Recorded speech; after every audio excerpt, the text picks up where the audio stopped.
කෙනෙකුට අයහපතක් නම් සමහර වෙලාවට සත්‍ය මේක කියන්නේ බොරු නොකියා සිටීම කියන එකයි බොරු කීමයි සත්‍ය නොකියා සිටීමයි තුනක්. අපිට ඇත්ත නොකියා සිටිය හැකි. ඒක ඊට ඇත්ත නොකීම යනු බොරු කීම නෙමෙයි. ඒකයි වැදගත් වෙන්නේ. සමහර සියලුම දේවල් කියන්න ඕනේ. දැන් මම විශේෂයෙන්ම කියනවා මේ උපදේශන ශාස්ත්‍රයේ ඉන්නකොට ඔය අලුත් නව යෝන් වියේ ඉන්න ප්‍රේම සම්බන්ධතාවයේ තියෙන අය පළවෙනිම ප්‍රශ්නේ මහත්තයා අහන්නේ මොකක්ද දන්නවද? ඔයාට කලින් සම්බන්ධතා කීයක් තිබ්බද? කියන්න එපා. මම කියන්නේ කියන්න එපා. ඒවම තමයි පාරාවලල්ලක් වෙන්නේ. හොඳද? පාස්වර්ඩ් එක මොකක්ද? අන්න පාස්වර්ඩ් එක අහන මොකද්ද? මං විශ්වාස නැද්ද? මමයි ඔය එක්කෙනෙක් නේ දැන් දෙන්න නෙමෙයිනේ කියන්නකෝ. ඒකම තමයි හෙන උරාට හිටින්නේ. කොහමද හෙන උරාට හිටින්නේ? බැඳලා දවස් දෙකකදී කියනවා ඔය අර තුන්වෙනියට යාළුවලා හිටපු එක නම් ඔහොම කළේ නෑ. එයා එන්න කියන වෙලාවට ගියා මං කියනකොට තමයි බැරි. ඒ නිසා පළවෙනියටම දාගන්න බැරියර් එකක් අතීත කතා අහන්න එපා. ඒක ඕනමයි.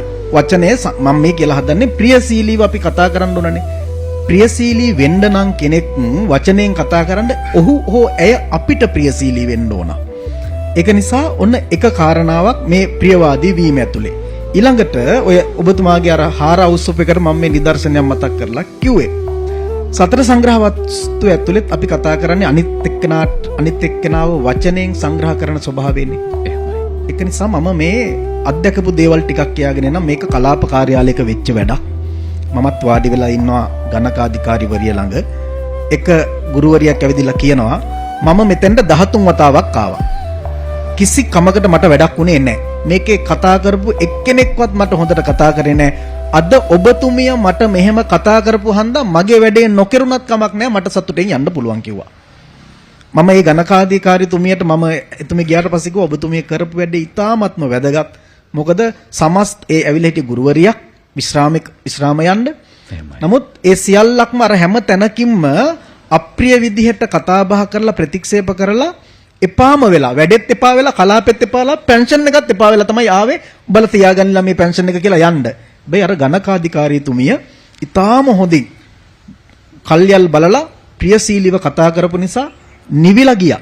මම ළඟ හිටිය නිසා මම මේ කියන්නේ. මොකද මේවා ආයතන වලට හරි වැදගත්.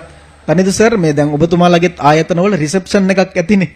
එන්නකොට පිළිගැනීමේ නිලධාරීන් තියලා තියෙන්නේ ටිකක් ලස්සනට hina වෙලා කතා කරන්න පුළුවන්. මොකද එන්නකොටම මානසික මට්ටම හොඳ වෙන්න ඕන. එහෙමයි. ඒක තමයි ඇත්ත කතාව. එහෙනම් ගොඩාක් අය good morning කිව්වේ නැතුණාට ගෙදර ඉන්න අයට රිසෙප්ෂන් එකට good morning කියනවා. මං කියන්නේ හැම ගෙදරක්ම රිසෙප්ෂන් කරගත්තාම හොඳයි. මොකද good morning කියන එක ඇතුලේ තියෙන ලොකු ධාරිතාවයක් මනෝභාවයක් පිළිගැනීමක්. මේ පිළිගැනීම කියන වචනේ වැදගත්. ප්‍රිය වචනවලදී පිළිගන්නවා.